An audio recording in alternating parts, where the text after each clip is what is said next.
Boys Talking Balls, episode 94. Hi. We're back. We're back again. Somehow. Some way. We're not done yet. No. Just another 10-day hiatus. Alejandro Alvarez. Tommy Tuhill on the futon, as always.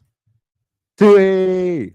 It's good to see you again, obviously. It's good to see you as well. Missed you. It's been a little bit. You see the ticker? Yeah. You know what we got to talk about. There's also some stuff on the ticker that we're actually going to talk about as well. Just forgot about it before we updated it. But let's just dive right in. It's the fucking finals. It is the finals. Fucking finals. Dig in. Since I'm mocking Davo, we're going to go there first. Let's do it. How about that for you?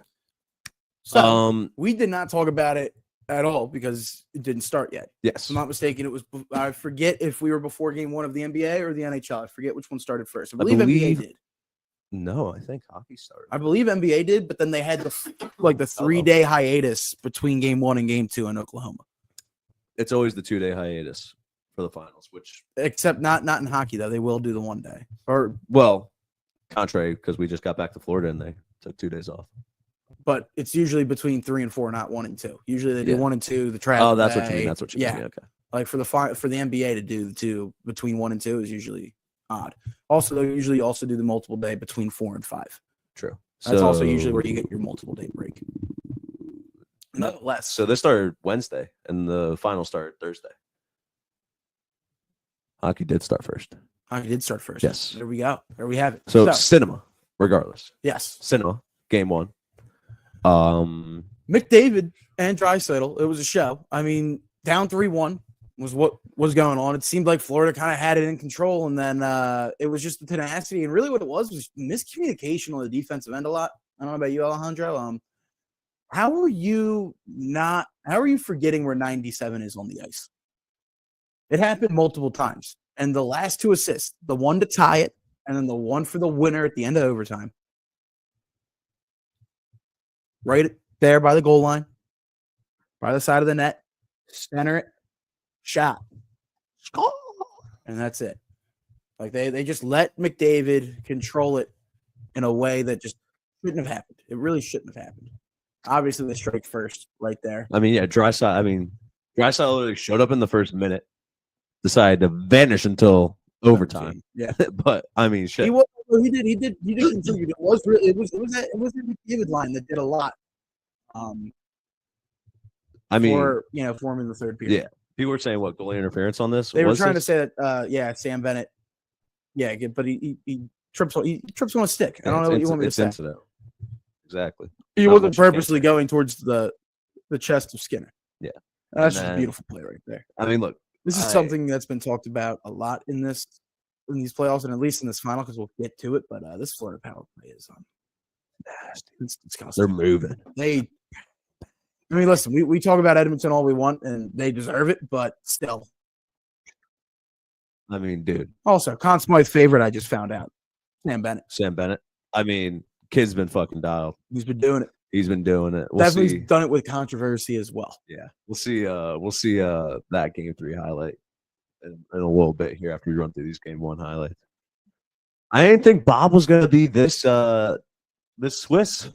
Bob was definitely very Swiss in game 1. I didn't like it. It's also why I didn't feel comfortable going into game 2. And then again, right there, like I was just talking about as we're watching these highlights, McDavid right from almost behind the net. It's hard for Bob to get a read on that pass. But that's also on the defense at that point. You can't let 97 get free, let alone anything like that. I mean, then the one thing I will say, and we talked about it before we started, how you talk about Bob, and besides that, Skinner in game 1 more plays than Bobrovsky did. And that's and was shutting down the rebounds as well is really what it was. Bobrovsky did not have great location of the puck after the original save, which when he is not playing well has always been his downfall since his rookie season. Yep. So it's just it's a little game you got to see. Personally, I texted you after game 1 and I said Edmonton might just do it. You were thinking they were going to do it. I was very. I had faith in the Cats. And then what do the Cats do in game 2? Do what they do best. Dude, I mean, talk about this is probably like the best first 2 games of a Stanley Cup final ever. Yeah. Overtime, double overtime in game 2. I mean, it's like, holy shit. And the team split. And besides that, I mean, it was high action, high scoring. But besides the high scoring, the over has been printing in the Stanley Cup final. Besides, obviously, the scoring and the high flash, still physical play.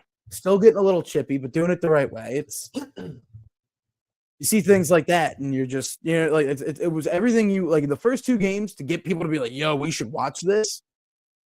It's like because they like it could have went to either team. Now I will say this: looking at it, team that scored first, they won every game. Alejandro. About how you start. It's about how you start. Is it Devo? No, where's the nasty Devo goal? It's somewhere. We'll see the nasty Devo assist here on the power play here in a minute. Again, that's another thing with Bobrovsky. Between the dots, bro. Brutal. We got to save that one. We block a shot, but then we lose track of it. It happens.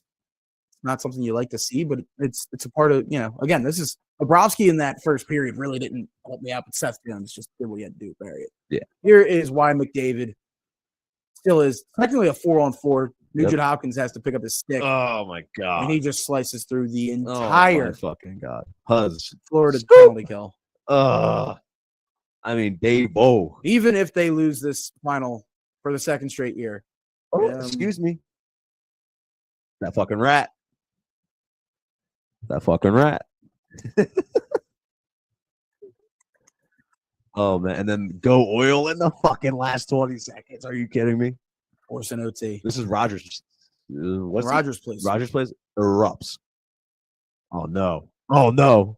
Marshy double OT. He does it again. He doesn't even get a stick on it, and it goes right between Skinner's wickets. Now here's another thing too, as we will get to it because obviously Game 4 is tonight. Yes, sir. After that Marshy goal he lets up in the second overtime, it was Florida early, and then Florida just kept it on and just dominated from start to finish, physically, mentally, on the scoreboard. You name it, Alejandro. It was about 60 minutes of Florida Panthers hockey at its best. Oh yeah. Oh, easily. I mean, just top to bottom, physicality. I mean, this was the thrashing. I get, like you're pissed off, but like it doesn't feel like that's Edmonton's kind of like character, I guess. No, not at all. Try and muscle. Shut up, man. To like try and muscle and shit. And that's a bad Skinner right there. Yes. Oh, well. Anyone who wants to just because it's a whole thing that's coming out now, whether or not they want Skinner or Picard to play. We'll pull up stats and stuff later. But again, these are all early goals too. These are early goals. And who is it? Marshy. Marche. He scored. He's the oldest player, right? To score in the first 3. Connor Verhaeghe, that's a guy too. Like you look at it. We talked about it before the series started. What a beautiful snipe! But this is one of the deepest teams I think we've seen in a long time. Cavs Warriors, baby. I mean, they just roll. They roll 4 lines deep. They do. They really do. And they can put their captain, who is one of the best 2-way players in hockey right now, on any line. They ship him all the way down to the 3rd line. Yeah, and it don't matter. Still impacts. Oh. And then right there. By the way, Corey Perry, shout out. Horrible turnover, though. Yeah. I mean, official on the way, but like doesn't really matter. That doesn't matter. Yeah. That puck movement and that clearing attempt is just not what you need right there. And Stu is just like, fuck. And that's the other thing, too. You got to think about this is we talk about the shift a lot in hockey, especially here in Philadelphia with Mike Richards and Claude Giroux in their playoff moments, but that was never in the Stanley Cup final. Sam Bennett, once again, one-on-one. Forehand, backhand, forehand. Sits Connor McDavid down, tells him to have a seat. My fault. That was not on this play. That was not Devo. That was Delorier. It was Delorier. Huge bump. Tells him to sit. Then finishes the check. Gets the loose puck, and just undresses Skinner to the nth degree. Here is Devo taking a seat now. Aaron Ekblad said, "Oh wait, no one touches you." Boom. Oh man. Whoop. I think you forgot. We're playing for Lord Stanley right here. It means more. I mean, this is probably Devo's worst game. Sharpen your skates, bud. What are we doing? And then he went to the locker room, Cup. Hard. See ya. I mean, that was this is easily Davo's worst game, and then the brawl. And then really what it was, if I'm not mistaken, they went after Sam Bennett. Yeah. Nurse goes after Sam Bennett, and then, I mean, So hang on, because we gotta just see the full. properly analyze this. This is why I have the YouTube up, because now I'm about to just pull up on my phone here. Ready? This is a beautiful thing I'm about to do. Pant Oilers fight. So there was a couple. There was a couple of scrops. There were scrops all over. There were scrops to be had. So yeah, it starts early here with 9 minutes to go. Yeah. So they jump Bennett there. I forget who was getting like real upset. It's 21, right? Yeah, right here, right? Yep. So then he breaks his stick, and then wait for it. 12 just boom jumps him. I was like, and then shit hits the fan. So boom, pussy. Oh my god, in front of your own bench, and yeah. Right in the bench, and look, we're getting the boys in the bench started up. This is where you see this, and you go, "Cool, we had our fight." This was personal. This one was personal. This one was personal right here. Who's 21? I don't even know. Oh, they took shots. Wait. Oh my god, Frederick. Look. Wait. Oh my god. Wait. Why is this a little John Boy breakdown right here? This is I live for the hockey fights. Look at this, right? So they're on the tussle on the ground, right? They're trying to keep 10 away here on the Cats Bennett from absolutely just hopping in. We're scrapping, right? Oh, we're up. Bonk. Bonk straight away. Sneak one. You always got to sneak and then bonk. You got to figure it out. The front jab. Hockey players probably have some of the best front jabs. Those are some nice mean uppercuts right there by Darnell Nurse.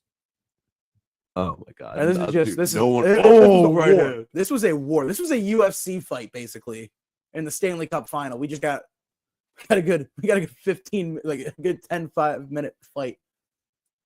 Oh my god! By the way, fourth liner guy right there. Going up against Darnell Nurse. Dude, he was fourth liner. He was throwing. The guy who doesn't get a lot of minutes. He realizes one of his guys, Bennett, is getting jumped late, gets a cheap shot. You know what he does? He stands up for his guy. He goes, "You know what? We're already up 4. It's so late. I can't let them think they can boss us around." Yeah, right. Like that's what this was, right? And then it was the fact that they kept trying to fight. Yes. After this. By the way, lots of I thought we got it all out of our system here. We had someone run right into Bobrovsky. In the second period. And another thing too, here, I'll look to see the actual graphic that I did send you, but the amount of penalty minutes that the Oilers accumulated was insane. Oh yeah. I believe let's just say this, 140 penalty minutes between the two in a Stanley Cup final game is the most since 1986. Good Jovic. Yeah, what they sent everyone. Yeah. Everyone was gone. And at that point, you just send them all to the locker room too. There's one that happens at the end of the game. Well, I mean, those are 5-minute major penalties apiece. So that's 50 minutes of penalties right there. Yep. Minus there was already a couple of roughings and unsportsmanlike. I believe I was going to say, I believe there was another fight or two as well. That is just a man. There is another fight. There's another fight here at the end that I would love to try and find, if at all possible. Because I think it's Chucker. They tie up Chucker. This is like right. Did you see this? I believe I did. So one gets Chucker like this, right? And then you see another Oiler just come in the frame and just boom. Just absolutely. And that's hold him right here. I got him. Oh, I was like, yo. And then I was like, what's going on? I mean, really, what it was a good job there by the officials of doing their best. I mean, they let the boys do what they had to do. You can't stop all 5 of them, but also I believe they tried their best just to make it not as ugly as it could have been. Yeah. Now, with all that being said, Oilers figure it out on Florida's side. Florida is up 2-1. They've flipped home ice right now back in their favor with 1 more to go.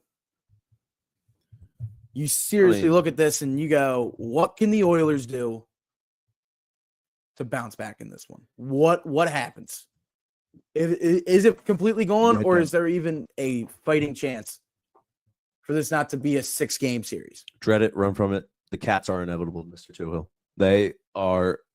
It's not even like they're a team of destiny, because it's not like it's a Cinderella story. Yeah. They're just the best team in hockey. They're just good. That's just what it is. Yeah. That is just what it is. Simply put, they're the best team in hockey.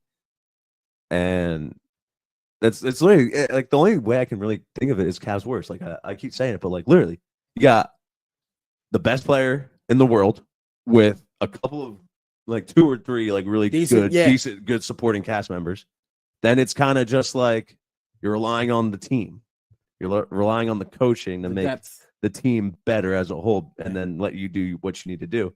And you're going against Golden State, who's got a bunch of killers. It's just killers top to bottom. We have a damn good coach on the other side as well. Damn good coach. Paul Maurice is cooking with this squad. Good for Florida, bro. I mean, a lot of people hate the Cats. Ryan Whitney being one of them. Mm-hmm. Also, but you got to think about it here as well. There is a championship drought, not just for Edmonton themselves, but Canada, the whole country. Yeah, the whole goddamn country. It's country against country again. And by the way, this is where we go. It's 5-1. They put in Picard, and this is where the controversy gets brought up. Or it's not even the controversy. It's really just the topic of, well, Alejandro, who would you rather start in between the pipes? Do you give Skinner a day of rest? Give him another body? Obviously, he played 15 minutes. Florida's Florida. You're going to have to play better in front anyway. You're going to have to clean it up. Indeed, right? you are. If you are Edmonton right now, you got to be like, listen, boys, we had our shenanigans when we were done getting kicked in at the end of this one. But that's it now. We got to go back to our version. We got to go back to our game. That's what I thought. I thought the first game and the first period and a half, both teams were playing Edmonton Oilers hockey. Yeah. The tide was going to Edmonton. It was Edmonton's play. I mean, we got 5-on-3s out here too, and that you can't afford to have that. Like you can't. This was after the fight, but still, like we got 5-on-3s happening, man, and like instigations and like it's just uncalled for. You saw Corey Perry trying to start a fight at the very end. Yep. Like after the buzzer. Yep. Yeah. Like, bro, just literally give it up. Dropping the gloves. I was like dropping the gloves as your opponent and then away. I forget who it was. Was it Ekblad or whatever? Fucking literally just pointing at him, laughing. Yeah. And I was just like, bro, it does not get worse than that. Yeah. If you are like an Edmonton Oilers hockey fan. I mean, 6-1. Here we go. End of the game coming. Or just gonna slap this down in frustration, and then Corey Perry's gonna try to Mikola. And the Rats continue to get shot at Brad Marchand. I mean, it's entertaining. It's high scoring. The over's a lock again tonight. Call me crazy.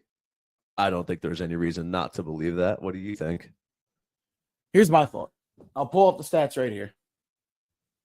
And you take a look into it. 7 goals in the first game, 9 goals in the second game, 7 goals in the third game.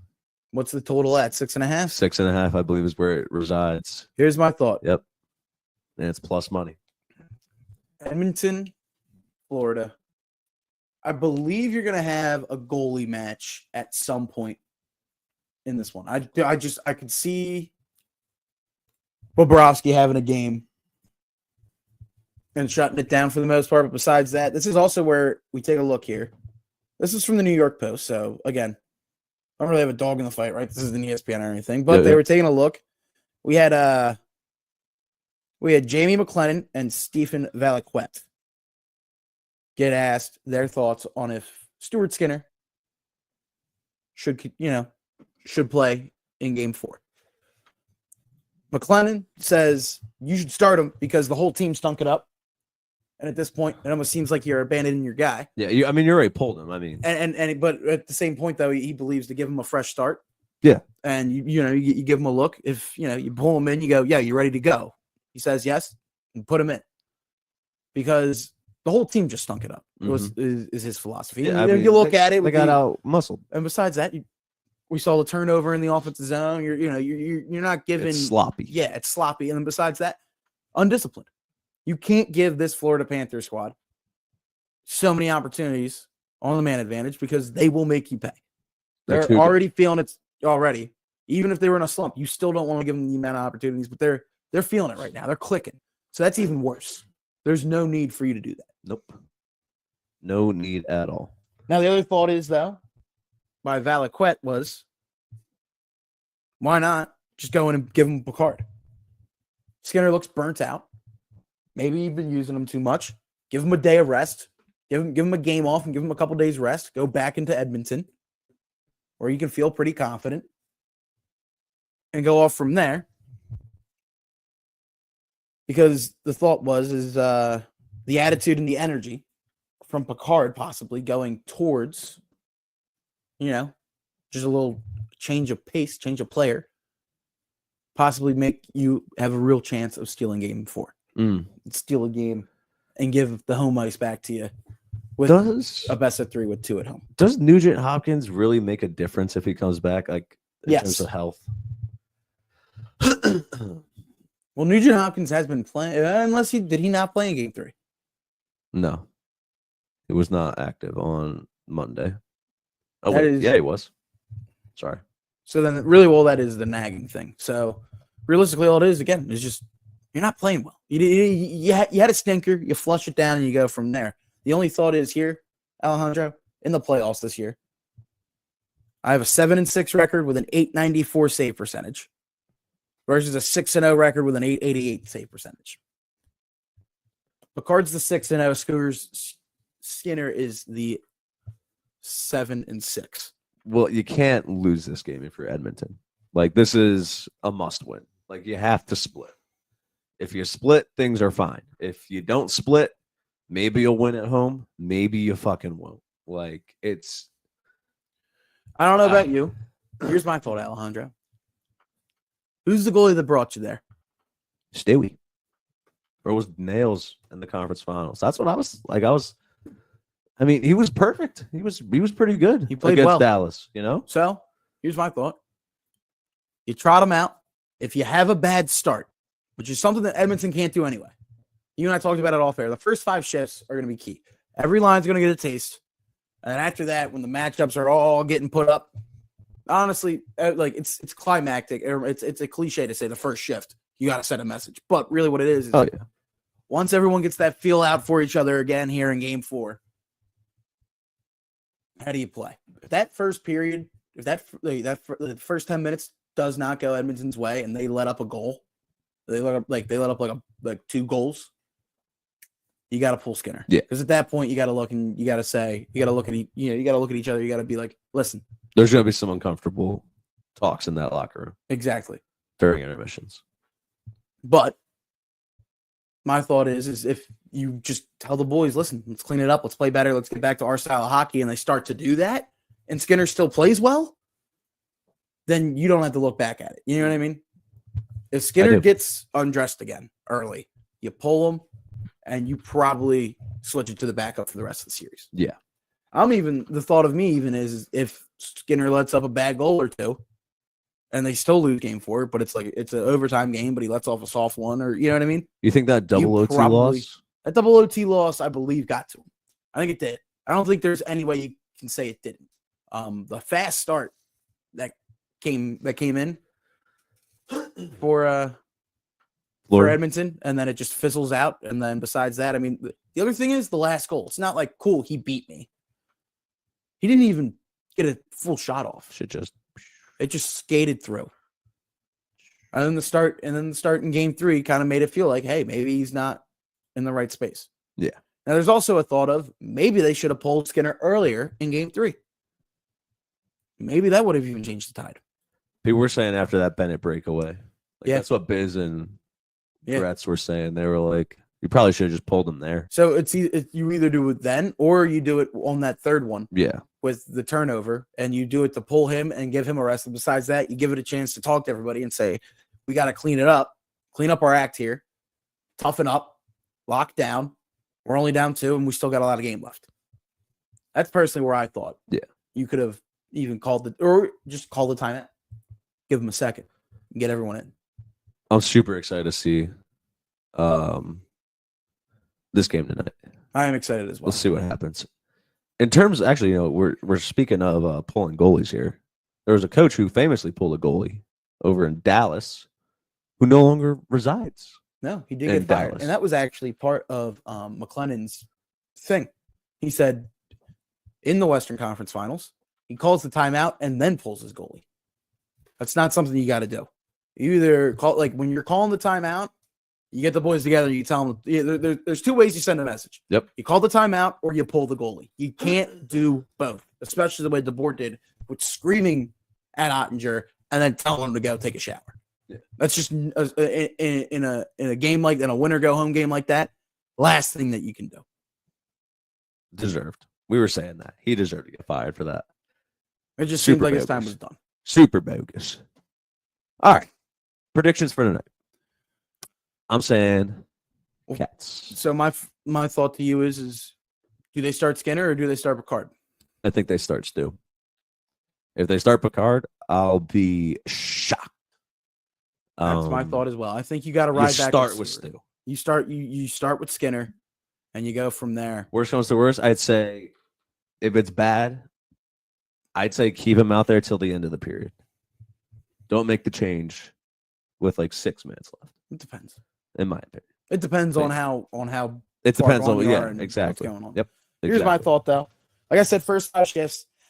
I think Edmonton is going to be focused, and midway through that second period, you might see a different oil. You might see that Oilers brand of hockey come out in this one. And I think Skinner's going to have a couple big saves. I think Bobrovsky's going to be on it, but I think Stewart's also going to show up. We're going to get more of a game 1 type feel. Give me a 3-2 final. Edmonton gets the win, forces it to game 5. Every game's been 1 goal except for the last one. I say Cats at home, 5-2. Give me the over. Gotta keep the over alive. You know what I mean? I feel you. 5-2. I think it's going to be a very entertaining 3-2 type game, though.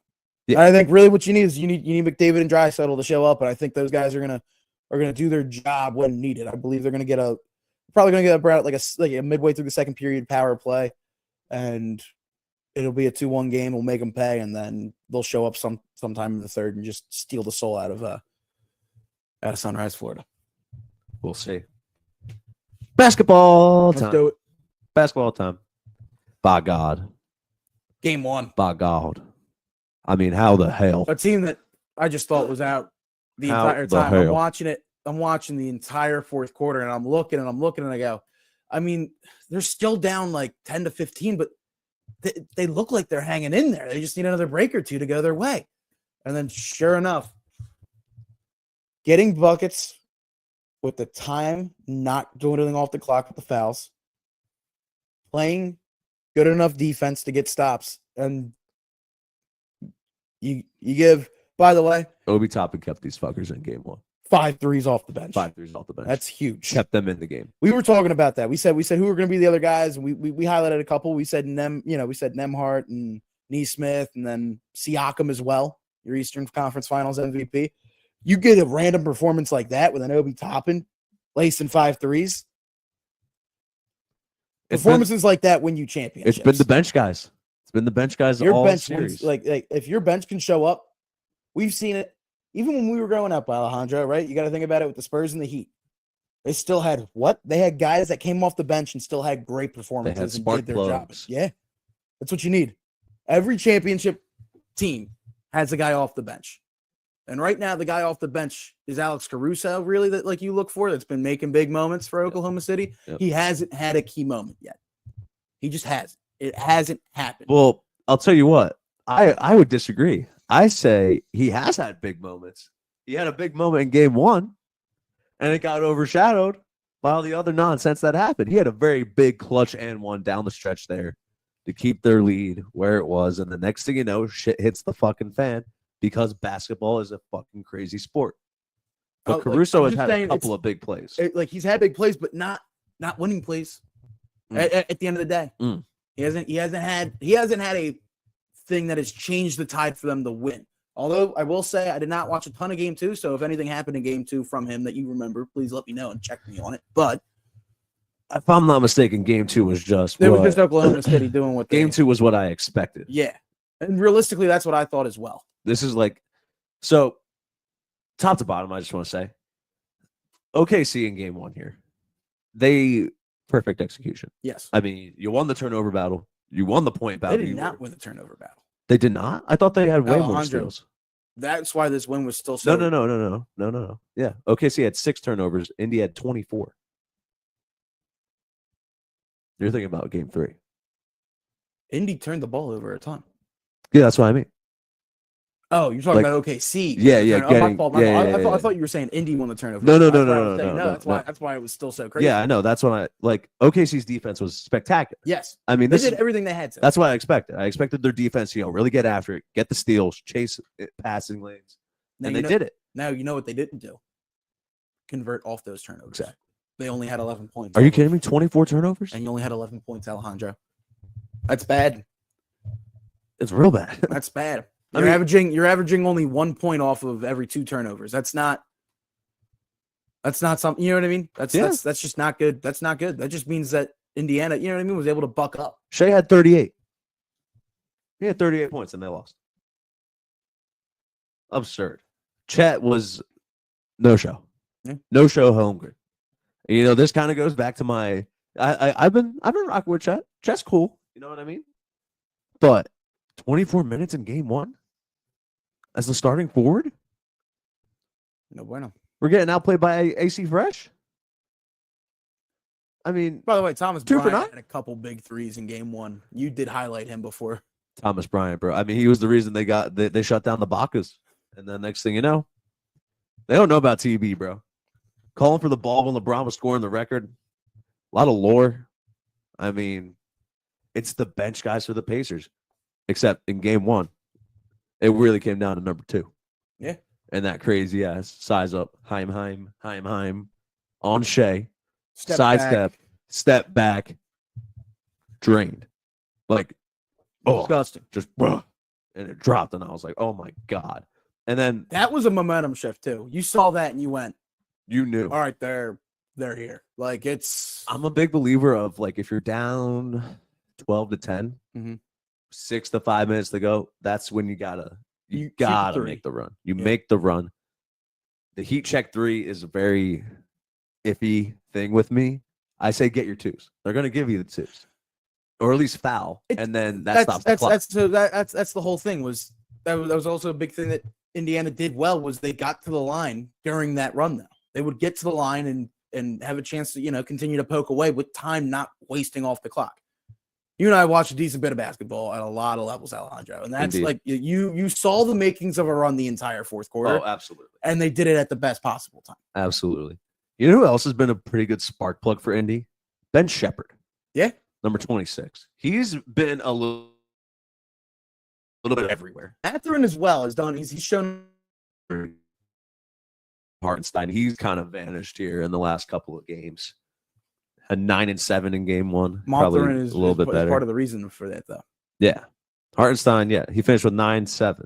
He finished with 9 and 9. Yeah. Like that's a damn near triple or double off the bench in 17 minutes. Like that's spectacular. Shout out Sixers legend Isaiah Joe. Also shout out Sixers legend TJ McConnell. Which, by the way, Both. we quickly glazed over game 2, but there's not much to say. It was the OKC show, and they just kind of wire to wire felt like they were in control. I feel like that's how their wins are going to look like the rest of the series. Yes. Control. Well, that's really what it is. It's whose pace does it go to more? If it goes to an Oklahoma pace, and they're gonna win. If it's more up down, we get faster pace.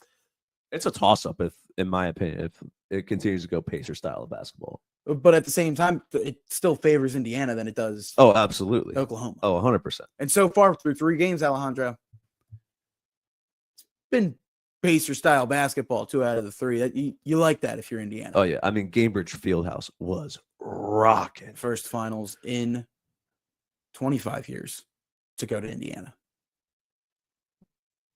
Yeah, ridiculous, Insane. ridiculous. 2 wins away from their first championship. Basketball town, baby. Love it. Basketball town. It's also Reggie why- Miller's loving it. By the way, tucked jersey with the jeans. Yeah. With the hoodie underneath.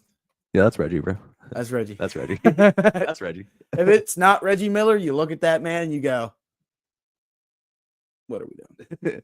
Only Reggie Miller, bro. That's like that 1970s, like the jean shorts tucked in, shirt tucked in, the high socks. Grip. Old man drip. Facts. Reggie Miller has it. I mean, so like, look, we're still watching the game one highlights. We got 9:42 left, and it's almost a 20-point game. Yeah. But then Indiana did what they closed it back down. J-Dub just had a inbound fast break dunk. Yeah. How it was like those, what I just said in a sentence should never be happening in the game of basketball. An inbound fast break? No. Huh? And they got it. And then I just don't. The dark magic. It's dark magic. It's voodoo. It's a magic run. You want to talk about like a team of destiny? Which we were talking about how Florida just doesn't feel like that because they're just so they're just so stacked through and through. This feels like this feels almost like a team of destiny here in Indiana. I mean, it's been the entire playoffs, which is even crazier. Look at AC Fresh. This is the M1 I was talking about. That right there, huge. After Indy goes back on a little run, that is a massive, massive point. Yeah. And then we're approaching 8 minutes. Obi Toppin. Bang. That's his fifth three. Right there. It's 11. And you're like, no way. Go. Get a stop. Halliburton. Looking. Turner in the corner. Why not let it fly? Bang. Another three goes in. And now it's back to 10. Neesmith fighting. Huge. Holding that pivot foot. Obi Toppin. This is the fifth three. My bad. Bang. My fucking bad. That fifth three to cut it back down to single digits. 7-point game with 6 to go. Made it feel like they were there. Nemhard. Turner. Chet, where are we going? Off glass. Bank was open. Bank was open. 6-point game. Halliburton on the drive. Tough lay. No foul. Up and in. No foul. Tough lay. And now it's a 4-point game all of a sudden with 4 to go. And you're like, oh my God. Buckets need to be had. There's the MVP doing his thing. Getting into the rim. At this point, they got everyone jumping on Obi. Neesmith drills a ridiculous shot. That is a ridiculous three. You see that, and again, and then we go right here. On the MVP, Nemhard. Oh my fucking God. Oh my fucking God. And what 3-point goes game. right back to stick SGA. 1 possession game. Huge Big block. That's a championship block. Minute and a half to go. You're up 3. MVP is going to attack the rim through 2 of the bigs. Light. That felt like they could steal it back. And now it's still 3, though. Off of, I'm assuming, free throws. The MVP, again, blocked this time at the apex by Siakam. Again. And you're like, oh, shit. Nemhard, does he have another one in him? Nope. Good pass. Good Smart pass. Good pass. Siakam, right place, right time, way to chase the boards. Now, Siakam was looking for a foul, I believe. Wasn't that what they were looking for? He was looking for a push, loose ball. And they said it's OKC ball, if I'm not mistaken, right? Yes, they do. Yeah. I mean, we got like some George Hill like free throw moments coming up here. We do. Like, the Pacers get the ball back. Mm-hmm. And I mean, if this was in Gainbridge Fieldhouse, the arena probably would explode. But you can hear once Halliburton makes that bucket, the entire life of everyone in that goddamn arena in OKC. Shout out to Unskippable Lads. Yes. Just die. They died. There was one section that was alive though, and it was the Pacers that bought out an entire section at the top for everyone in the organization. I don't know if you saw that video. I did not. On the interwebs. It was a beautiful video.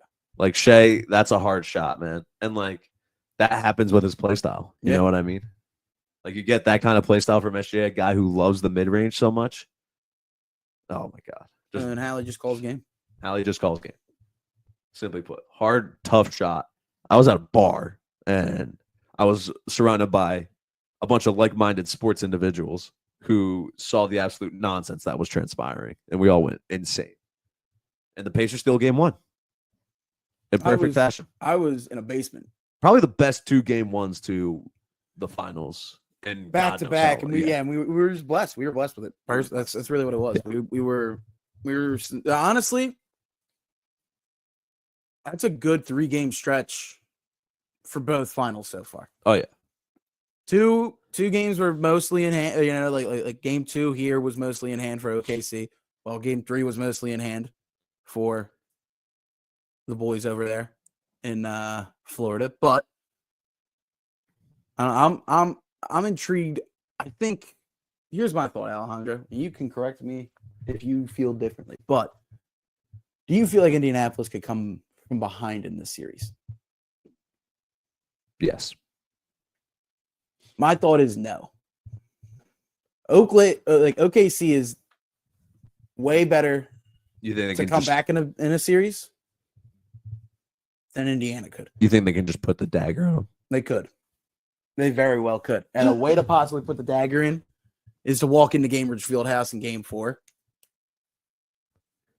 I mean, they're gonna be coming in with some attitude. I mean, they had a great game from Lou Dort here in Game 3. Yeah. Like Lou Dort hit 5 threes or 4 threes. I don't know how OKC lost this game, but it was just a fourth quarter run. 32 points in the fourth from Indy. Only 18 from OKC. Like, Still the solid defense. If I'm not mistaken, Sixers legend TJ McConnell had they had the first ever 10-5-5 game off a bench, that being 5 assists and 5 steals. And he only made 3 shots. He went 3 for 8, but you know what he was doing? He was hitting that patented little fadeaway mid-range from the foul line, and then he got to the line twice and converted all his buckets. juice. Yeah, absolute juice, man. I mean, why not just put Alex Caruso in the starting lineup? Like, I get Carson Wallace is a good spark plug scorer, but like, in terms of defense, just get AC Fresh out there, man. I think really what it is though is that you want him down the stretch in certain points, and I think they like him instead of starting out the game and then getting taken out, get into a rhythm, and then kind of just roll from there.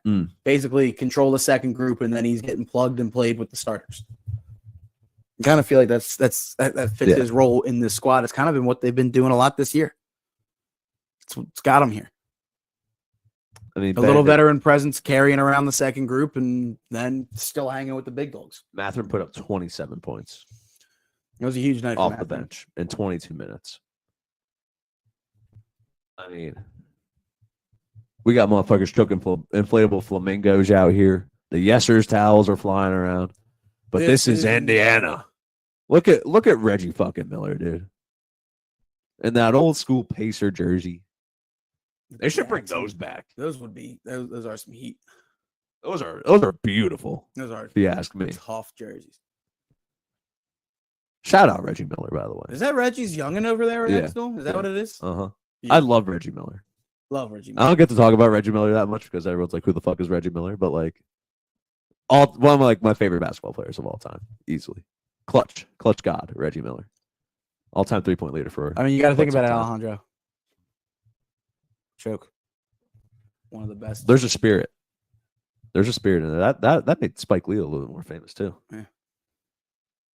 And man, I just where's Jalen Williams? You know, like where's not the J actually? Well, J-Dub had a pretty good game, 26. But like the other Jalen Williams, as well. You know what happened?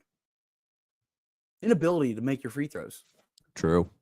Unlike the Pacers did in game 1. What do they do to make sure they could get back in this one and, hang around and have a chance to maybe pull some heroics? Make your free throws. Make your free throws down the stretch when the clock is stopped. What did they not do? Make them. Shea's getting tired. He played 42 minutes in game 3 here. They're starting to work them. Dear Lord, Chet, by the way, had like 14 points in the first quarter. Fell off a fucking cliff, dude. Went 0 for 6 from 3, by the way. And he looked lost out there down the stretch. I don't know if you're watching the end of this game, but I did watch the last couple of minutes, but it was not. He did not look like he knew what he was doing out there. That's where part of it is what a pro the Indiana bench is just outperforming OKC's, and the young stars are struggling in their first finals. Yeah, and really, what you're seeing is you're seeing a lot of grizzled vets that have been around the league for a while on this Indiana squad. Yeah, there's no vets on the OKC side. It's young talent. Unless you want to consider Alex Caruso a vet. But he's more of a veteran presence, like we were saying, that runs the second squad and then plug and play. But you got Miles Turner, who's the longest tenured guy since like 2015. Halliburton's been in the league for a long time and finally getting the resurgence. Siakam, same deal, bro. It's not Siakam's like won a championship. Yeah, Siakam's literally got the championship experience. And besides that, he had many deep playoff runs with Toronto. So yeah, I mean, Game 4 is going to be big tomorrow. Game 4 is going to be very interesting. This is a Hartenstein Caruso. Yes, it's the exciting weights for OKC. They gotta give us a little jolt. Yeah, Hartenstein 4-3 in Game 3. Yeah, like, that's not gonna do it. Like I need that dang near double off the bench from Hartenstein, and then I need Caruso to have really what it is a couple good defensive plays leading to fast break opportunities quick to try to take the credit out of it a little bit. How about Sixers legend Isaiah Joe? 4 minutes, 6 points, 2 for 2 on 2 threes. Can lace him. Let Isaiah Joe come in for like 15 minutes and just fucking even do it for 10. Let him. I mean, if the jumper's working, you got a little Klay Thompson catch and shoot, one dribble, bang, kind of deal here. Yeah. How about Spicy P trying to shoot threes? He's not good. I mean, Spicy P shooting threes is not what you want to see. No. It's not what I wanted to do, at least.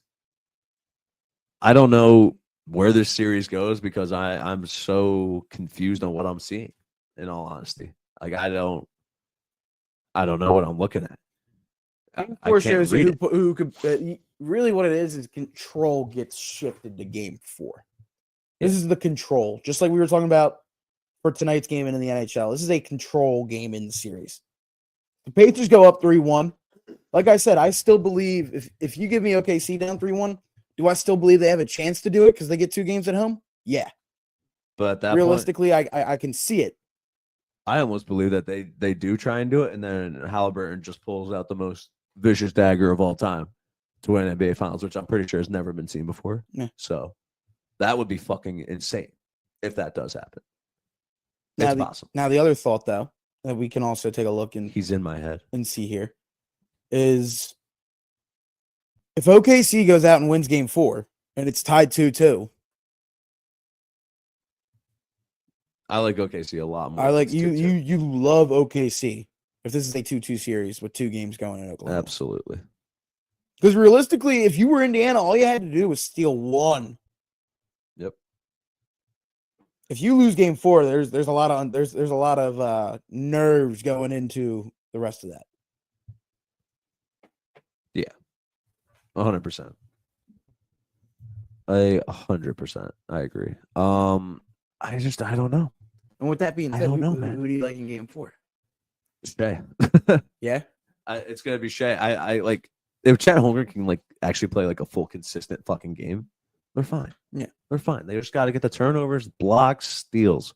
The defensive play of OKC controls the series. When they don't get their turnovers, when Indy wins the turnover battle in Game 3, they cause more turnovers. They were getting so many buckets off those turnovers. OKC was that 13 turnovers. Mm-hmm. Indy had more, but OKC they got a lot of these steals late.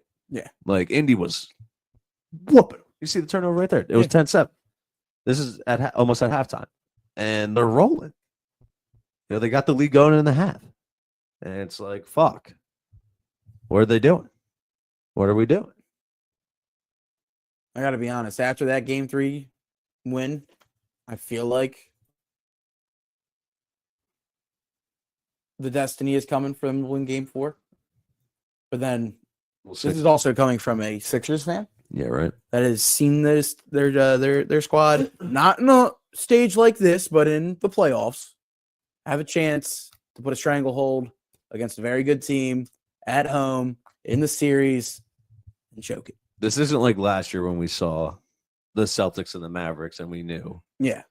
Like we thought that might have been like that with OKC just kind of whooping. By the way, I don't know if you saw, but clearly not. Some people are starting to come out and say some people aren't criticizing SGA on his defense enough. I wouldn't. He had 3 blocks. Their only thought is with the pass by rating. That was the huge stat that got brought up with Luka and how it's part of the reason why the Mavericks sent him out was because of the defense that he played in the finals. Mm. And now people are saying, well, now if SGA is letting them get by him at an even worse rate, I think he's get tired. talked about. I think Shea's worked to the bone. Could be it. I don't buy into that. Maybe I should be putting some stock into that, but at the moment, I don't buy into that narrative about Mr. Gilgeous-Alexander. Just a little food for thought here. Going, for thought. Not You thought. got it. You got it. All right. Game 4 prediction. Give it to me. With all that being said, I do like OKC to rip the heart out of the heart plant. That's a hard spot to play in, but I also go with the Thunder. Give me the Thunder. They're gonna win Game 4 For the love of the bracket. and we're gonna be in for a great series. Though. Yep. That's my thought. I honestly believe this series is going 7 now. That's just my thought. I believe we're going in for a 7-game masterclass. We gonna see. We shall see. All right. What's next on the ticker, allegedly? We can leave the Phillies for last and just quickly glaze over the French Open. If anyone watched the French Open, by the way, congratulations. You got to watch one of the best tennis matches of all time at just a minute under 5.5 hours. If you watched all of that, congrats. I watched half of it. True sicko right there. Yeah. Trust me, but the Happy Valley correspondent used to sit through about 6-hour tennis matches. He was I'm like that for Wimbledon. If I catch the Wimbledon final, I'm doing it. But again, it has to be the right circumstances for it to go 5 sets. Yeah. That ain't easy. Shit ain't easy. Or matches, 5 matches, whatever it's called. Leave me alone. I enjoyed it. It is a match, but there's sets. If I'm Thank not you. mistaken. Yeah. So I enjoyed it, and it was fantastic. Shout out Carlito Alcaraz. Goat stud. Hopefully going to win me some money. Beaten Sinner. Yep. And, Yannick. it seemed like he had him dead to rights. That was one of the most impressive comebacks in all of sport. So he was plus 4,000. He should have been plus 40,000 after facing 3 straight championship points. Sinner was minus, I think, 40,000 on the books to win. Like, these levels of comebacks can't be measured by sportsbook odds. Yeah. That comeback by Alcaraz, probably one of the craziest ever in terms of just sheer, you got to win 3 straight. Yeah. And one of them went to the tiebreaker. They were both tied at 6. Yeah. That's crazy. I mean, it's just absurd. And I'm pretty sure like the last game also went that same way. Like, one of the best, just one of the best on clay too. I mean, beautiful. Chef's kiss. Chef's kiss. Thank you, friends. And now we head to England. Yes, we do. So I'll probably just mention that whenever the Wimbledon wraps up. But give me Carlos to just keep on rolling. Keep it rolling. By the way, Coco Gauff, shout out America. Shout out America, the future. She was next to the Captain America on the remember on the Olympics. She was the co-flag holder with Captain America, bro. She was the co-flag. So yeah, if I'm not mistaken, first Grand Slam title since stepping away and coming back. Shout out Coco, man. Yeah, you got to think about it, Alejandro. She's been in the limelight since she was 16 years old. Yep.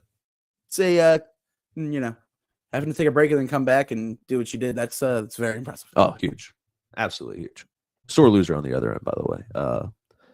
Can't remember homegirl's name, but so rude, so rude about my girl. Like, how dare? It happens. How dare? Competitive. I get it. Tennis. Yeah. Anyway, the bipolar Phillies.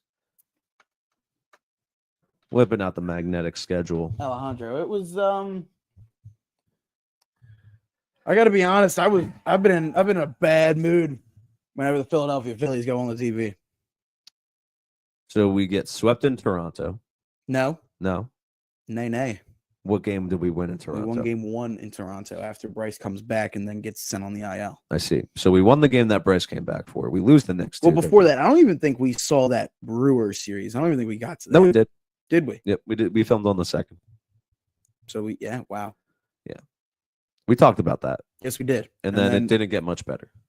Well, and then exactly, because you stated, Toronto has a winning record. Probably not going to be good. Yeah. And I said, come on now. Bryce will be back in the lineup. And Bryce was back in the lineup, and they scored 7 runs in the first inning. Yeah. And then it was great. It was fantastic. That's all they did. Yeah, that is all they did. That is all they did north of the border. And then we got swept by the fucking Pirates. Luzardo got shelled in back-to-back outings. Mick got cooked. Yeah, oh, wait, no, that was here. Right? Mick didn't pitch in Pittsburgh. Did he? Mick may. Well, see, I believe Mick played. If I'm not mistaken, Mick played or pitched pretty dang well in Game 2. And they get walked off because a certain Jordan Romano can't save a game to save his life. But Mick Abel had 5 1/3 innings pitched, 3 hits allowed, 1 earned run, no walks, 2 strikeouts. On 78 pitches, he threw 52 strikes. Oh, no, wait, hang on. Sorry, what game is this? This is Game 2 of the Toronto series. Oh, okay, yeah, no, Game 1 because I'm sorry, I see 0 for 4, 0 for 4, 0 for 4 for the top 3 guys. Schwarber goes 1 for 4, Bone 1 for 4, Casty 1 for 4, Kepler 0 for 2, Realmuto 1 for 3. Marchand gets walked, Marsh gets 1 hit, Wilson doesn't do shit, and neither does Rojas. We lost to Phillies legend. Well, we actually didn't, but Falter, I'm pretty sure, got shelled by us, actually. He wasn't happy about that. Yeah. Bailey. Fuck you. Poor Ranger. Kind of got cooked there. Bendar, back-to-back days, got the win and then got the save the next day. Like, are you fucking kidding me? Yeah. And then Mick and Skeen. Or not Mick and Skeen. That was the first time they played. Skinner just did his thing in the last game. Right? I'm like 90%. Well, I mean, it was a bullpen game. When did If I'm not Skeens mistaken, pitch? this was the Weston Game 1 was the Weston Wilson infamous dive that will live in bloopers. Skeens is robbed of a win, by the way, on Sunday. That's just After he went through 7 innings and then some. Kind of weird if you ask me. But also Taiwan Walker back in the penny. 2 walks though, really? Yeah. I mean, he doesn't let up a run, I guess, but still the bats didn't do anything. The bats got shut down by the Pirates. It wasn't That can't happen. not good, Alejandro, not good. And then we walk off a win in 11. Shout out Hernandez, by the way. See ya, buddy. Go fuck yourself, you fat bitch. Then we lose, but then we win. We won the series against the Cubs. Still a very hot team. PCA was ice cold here. Yeah. I'm not complaining about that because if Shohei Ohtani didn't exist, that man would be the MVP favorite in the NL. Mm-hmm. So, yeah, we now welcome the Jays back here today. Oh, nope, tomorrow. Sorry. And it's going to be a Ranger. It's going to be a Ranger day. I mean, at this 3-game, I mean, listen, Ranger. Sanchi, Wheels. I like the starting pitching. 3 wins on paper. If the I like bats the are... starting pitching. I don't like the bullpen at all. Yep. I'll tell you what. We better get our shit together before the end of the month because we got the Mets coming to town. And I want Batista at this point. Just feed me Batista. That's what I want. I'll take Felix. I need someone on the back end that I see them walk on that rubber and I go, yeah, we're in good hands. Tommy, I don't like our end to June. Listen, I was when was that doubleheader? Was it against the Braves? I went and I looked and it was at the end of game 2 and I said, listen, they might have a rough July. I was thinking they could survive I thought they could survive the month and have a little bit of a rough July. I don't like the end of this month either, Alejandro. Just to be fair, I mean, Mets come to town after we go to the Marlins, which is a nice tune-up, I guess. But after that, you go on the road against the Astros and the Braves before you bring the Padres in to start July. It ain't it. That ain't it, Mr. Tua. And with all that being said, though, this ball club's 39-29.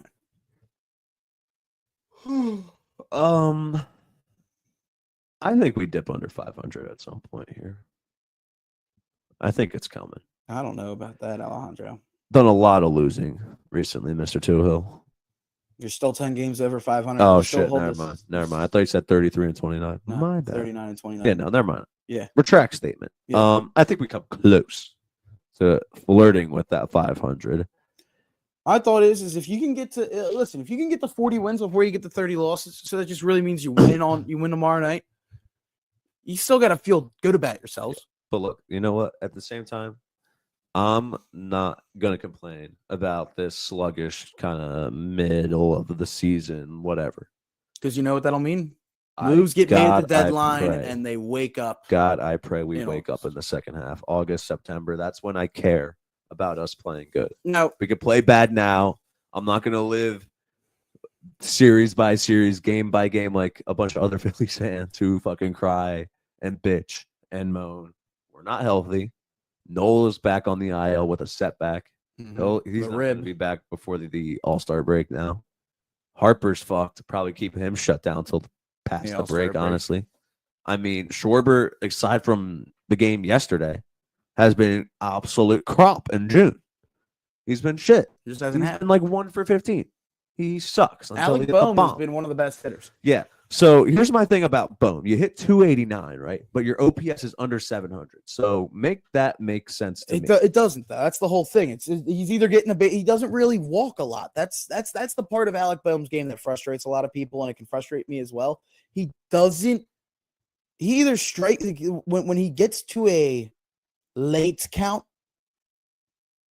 he fishes because he gets desperate, and I don't understand how we are in our late 20s now and we're still banging our head against the wall. And partially to me, Alejandro, and it's kind of been coming out, and I'm not full on a shit Kevin Long out of here, but that kind of has to go to the hitting coach of how are we not getting a message through his head to be a little bit more, not even defensive at that point, but just see pitches better, realize what they're coming with you.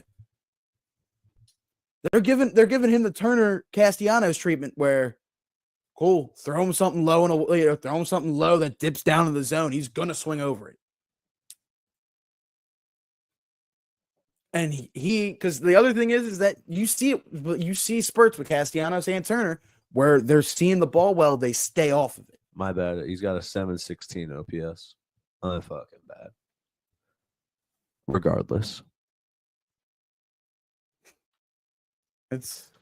Look, this man's pushing 30 and he's still got the discipline of a rookie. Yeah. So we could have had Alex Bregman. You know? Yeah. Could have had Breakers. Who mashes against lefties, mashes against righties. And the Red Sox are fucking good. You know, I feel way better if I'm a Red Sox fan than I do if I'm a Philly fan right now. Yeah. Sox are hot. Called up the number one prospect, Roman Anthony. Fucking other buddy they just called up, hit 2 dingers yesterday, Marcelo Mayer or whatever the fuck. Yeah. Like, vibes are good over in fucking Boston, in B-Town. The Stroudsburg correspondent actually, he's a Phillies and Sox. He loves them both. Yeah. Say what you like. I mean, there's not a rivalry really between the Phillies and the Red Sox, but, no. You know. Still. He's loving the Red Sox right now. Yeah, I mean, why not? Loving the Red Sox. Why not? You can't, what's not to like? You can't go wrong about it. Garrett Crochet stealing. You fucking won the series against the Yankees. You play him again coming up here, though. This time, it's at Boston. I mean, look at this. We could have had this. Yeah. We could have had a third baseman hitting 300. I mean, We Bones don't have anyone really hitting 300. Well, Trey Shiesty, yeah. But that's it, though. Like, dude, Breggers, I mean, 10 home runs or 11 home runs, good RBIs. More. A 938 OPS, that's 6th best in the fucking league. That's good. It's better Is than that 6th best in all of baseball or 6th best in the NL or in the AL? I believe that's all of baseball. Pull it up for you. Pull it up here. OPS. Oh,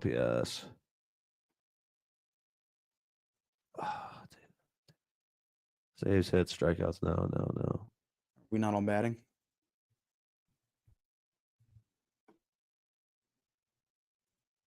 That's the entire league. 6th, yeah, it's the entire league. Yeah. By the way, the only Philly I'm seeing on there right now in the top 10 is it's the great Schwarbino. Who else? Schwarber. And you love it for it, but at the same time, you also got to say, what else do we like about, like, listen, Schwarber has more runs now on the year, or he's tied with Trey Turner. You got to, and it's not even, that's almost not even against Trey, though, because it's also the back of the lineup, not always hitting with runners in scoring position. Nope. Trey's just on the clip of the top 50. Yeah. For OPS. Harper's better, and he still hasn't played in a couple weeks. Yeah. Aaron Judge is going to win a Triple Crown, by the way. Yeah, I mean, it's the Yankees just continue to murder the baseball. Tommy, he's hitting 400 still That's with a 1300 OPS almost. it's just 5.6 WAR. That leads the league, at least in the hitters. I don't know if it. Let's see if pitching's got anyone above that. No. So Aaron Judge leads the entire league in WAR. That's ridiculous. Yeah. And Otani, by the way, is going to be added to the rotation next month. I don't know if you saw that. that's I don't like that. Get ready to see that mean fucking fastball splitter combo, Mr. Two Hill. Get ready to see it. It's coming. By the way, he's also hitting 290, 23 dingers. That's just. And he's doing OPS with 1,000. Do we play? When's the next time we play the? Not for a long time, and we got to go out to LA. You know what? That's probably for the best. You know, we don't play LA bad though. That's like the weirdest thing with us. We don't play them bad. The one thing I will say that I do like, by the way, Alejandro, we played well against the Cubs, and Alec Boehm did say at the end of the game yesterday. He goes, probably not the last time we're seeing him. Yeah. So you got to look at it as in like Boehm also played well against the Cubs all year. So if you get, you know what I mean? Sometimes it's all about the matchups when it comes to that time, and it's still so far out. We're in June. Super far. We're in June. We are in June. But still like 100 games left, dude. we're getting in there, though. Mm-hmm. It'll be intriguing. I just, like, not feeling great about the Phillies, but at the same time, it is what it is. We do not see the Dodgers until a 3-game series in September. Yeah, I was about to say it's a long time. Yeah. In terms of awards, we know what's going on. We know who's winning what. Yeah. Scooble's locked up that AL. NL Cy Young's really the only one that's in Crochet's. I mean, I don't think Crochet got shelled anytime soon, but it's Scooby. It's Scooby all the way.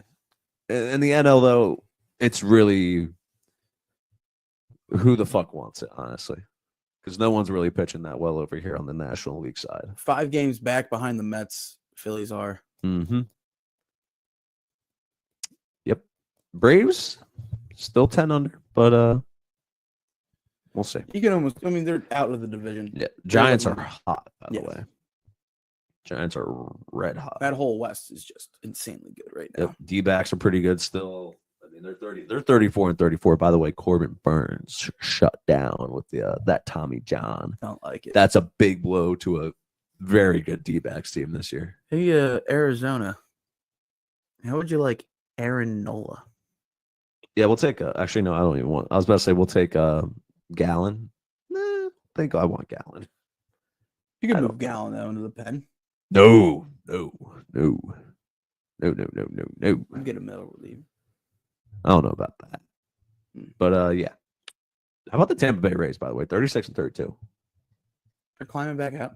They're climbing back out. I don't know what the fuck I don't know who the fuck and what the fuck. I think it's about time Oh, Baltimore. it's Junior Caminario. Yeah, I think it's about time Baltimore gets ready to sell at this point. Yes, please. Fired their manager. Picked up a win. Somehow, by the way, the Tigers are dogs today. Slight dogs with What's the starting rotation here? it don't fucking matter because Scooby Doo's pitching. That's insane. And they're dogs. Oh no, never mind. Well, I was on a sports app earlier that was like dog of the day and it had the Tigers on there. So I was like, Yes. yes. Easy. Whatever. Could have been My just a bad. different book. My bad. We shall see. My If bad. that changes though, Yeah. that is your you want to talk about the fuck it play of the day? Yeah, right. It's FIPOW.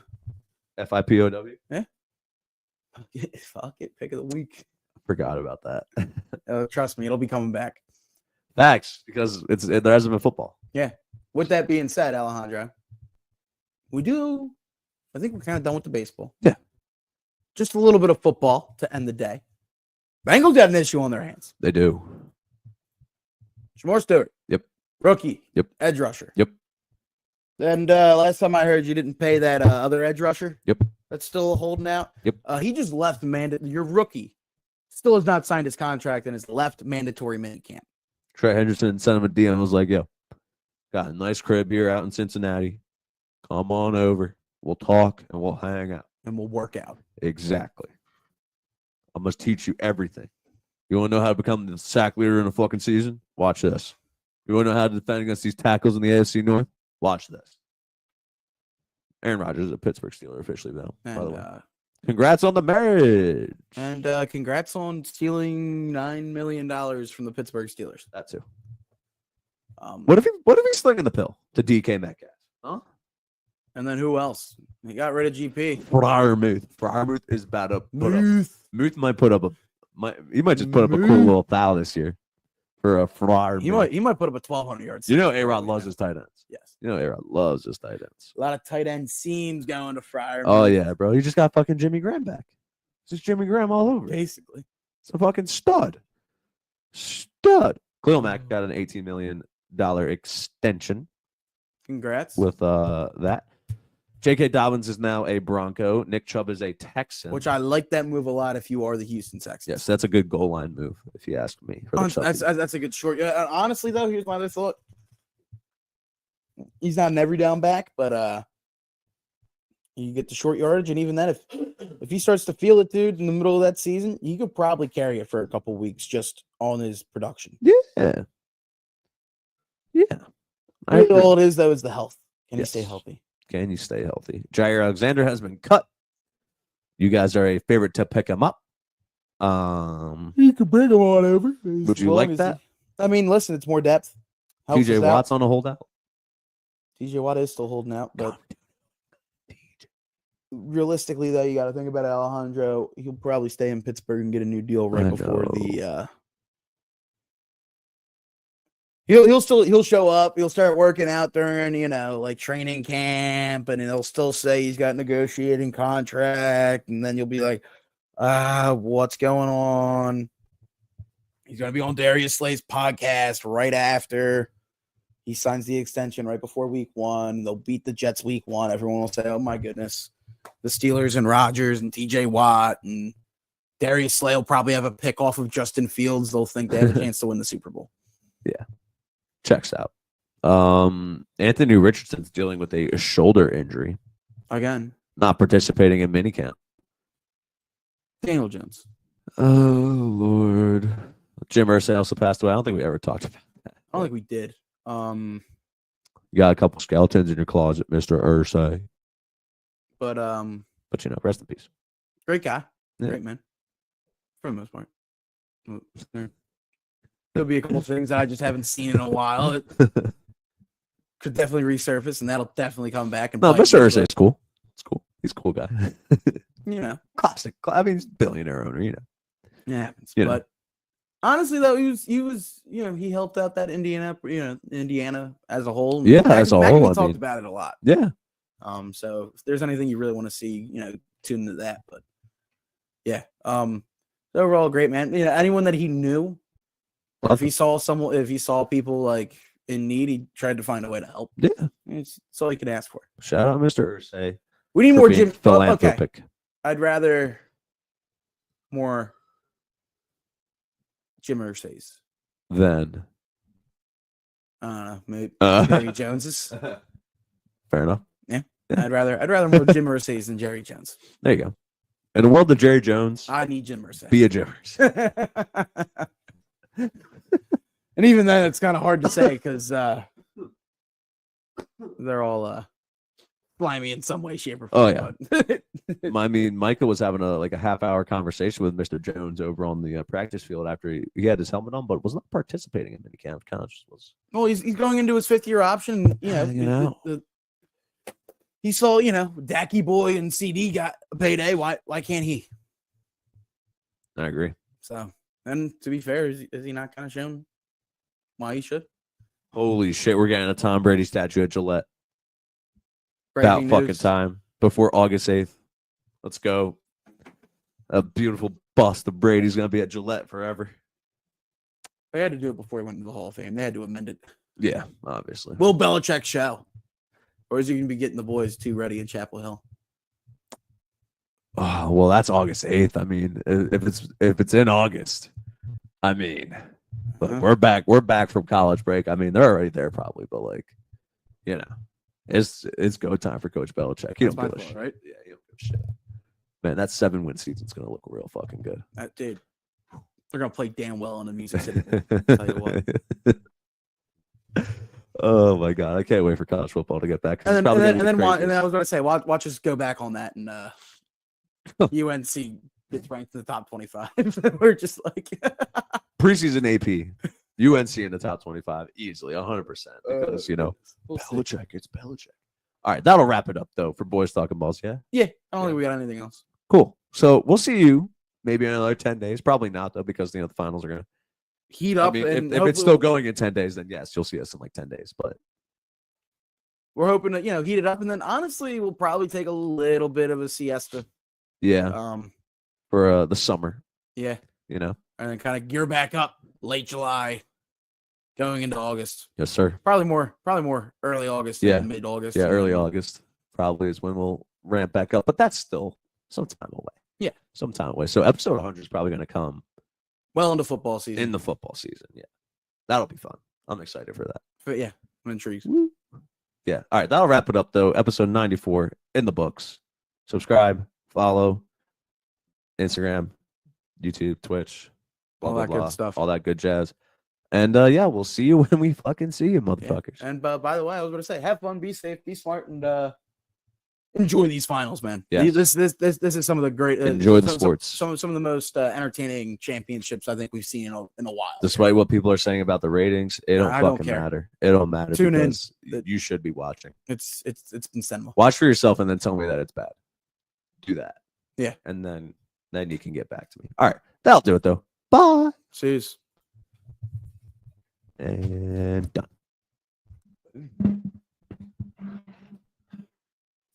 Close this.